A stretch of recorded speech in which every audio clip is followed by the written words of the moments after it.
حسد ہے کہ آپ کسی چیز کسی دوسرے شخص سے وہ نعمت چھن جانے کی خواہش کریں، حسد ہے. ٹھیک ہے. رشک یہ ہے کہ آپ کہیں یا اللہ اس کو عطا کیا مجھے بھی عطا فرما. غصہ جو ہے ہمیشہ تب آتا ہے جب آپ، بڑی انٹرسٹنگ بات بتا رہا ہوں آپ کو، آپ چاہتے ہیں کہ کائنات آپ کوئی بھی کام آپ کے طریقے سے انجام پائے اور وہ طریقہ ہی درست ہوتا ہے، اور وہ اس کے علاوہ آپ کسی اور کو وہ کام دوسرے طریقے سے کرتے ہوئے نہیں دیکھنا چاہتے. کبھی آپ نے نوٹ کیا ہے کسی لڑکی کی نئی نئی شادی ہوتی ہے، اس کی ساس کہتی ہے یہ جو گلاس ہے نا میرے کچن میں یہ ایسے ہی پڑے ہوتے ہیں، یہ یوں سے یوں نہیں ہونے چاہیے، اور اگر ہوں گے تو اس پہ تھوڑی سی بحث بھی ہوتی ہے، اس لیے کہ وہ خاتون سمجھتی ہیں کہ دس از دی اونلی وے کہ یہ گلاس یہ برتنوں کا سیٹ اس طریقے سے ہی رکھا جانا چاہیے، and that is the perfect way. وہ یہ اکنالج نہیں کرتی یا کرتی کہ اس کو اس طرح اس کچن میں رکھنے کے ہزارہ طریقے ہو سکتے ہیں اور سارے کے سارے بھی درست ہو سکتے ہیں. یہ کوئی حق و باطل کی جنگ نہیں ہوتی. تو غصہ میں تب آتا ہے جب ہم سمجھتے ہیں کہ کائنات کو ایک خاص طریقے سے ایکٹ کرنا چاہیے تھا، وہ ہے جو میں سمجھتا ہوں درست ہے. ٹھیک ہے. سو وی تھنک، ہم اس معاملے میں غصے میں اس لیے آتے ہیں کہ ہم سمجھتے ہیں کہ فلاں کو یہ نعمت ایز پر مائی ڈسکریشن میری منشا کے مطابق ملنی چاہیے تھی. یہ خدا نے میری منشا کے بغیر اس کو یہ نعمت کیوں دے دی؟ اور یہاں پہ ہمارا اگلا پوائنٹ آتا ہے کہ ہم اللہ کے فیصلوں پہ راضی نہیں ہو رہے ہوتے بہت سے معاملے میں. ہم لوگ اللہ کے فیصلوں پہ راضی کیوں نہیں ہو پاتے؟ کیا یہ بہت مشکل کام ہے جبکہ ہم یہ جانتے بھی ہیں کہ ہونا تو in the end of the day وہی ہے جو کہ اللہ چاہتا ہے؟ دیکھیے آپ کسی کے فیصلوں پہ کب راضی ہوتے ہیں؟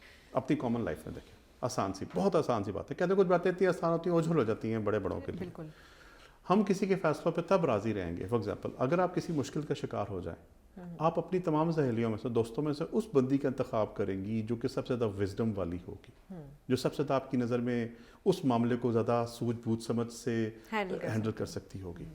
ہم خدا کے فیصلوں پہ اس لیے راضی نہیں ہوتے کہ ہم اپنی حکمت کو اس کے مقابلے میں کچھ سمجھ رہے ہوتے ہیں کہ ہم بھی تھوڑے سے حکیم ہیں، ہم بھی تھوڑی سی حکمت والے ہیں، اس کے مقابلے ہم کہتے ہیں ہم بھی تھوڑی سی عقل والے ہیں. جی ہم بھی کچھ عقل والے ہیں. جب آپ یہ تسلیم کر لیں گے کہ آپ کی عقل اس کے مقابلے میں کچھ بھی نہیں ہے، اتنی بھی نہیں ہے جتنی چھوٹے 2 سال کے بچے کی اپنے ماں باپ کے مقابلے میں ہے، تو پھر آپ اس کے فیصلوں پہ بڑی خوشی سے بڑے سکون سے اعتماد کر سکیں گے. ہم اس پہ فیصلوں پہ دیکھیں، ہم it's like root cause analysis, جس طرح ایک جڑ کی ایک مسئلے کی جو ابتدا ہے وہ دوسرے مسئلے میں چھپی ہوتی ہے.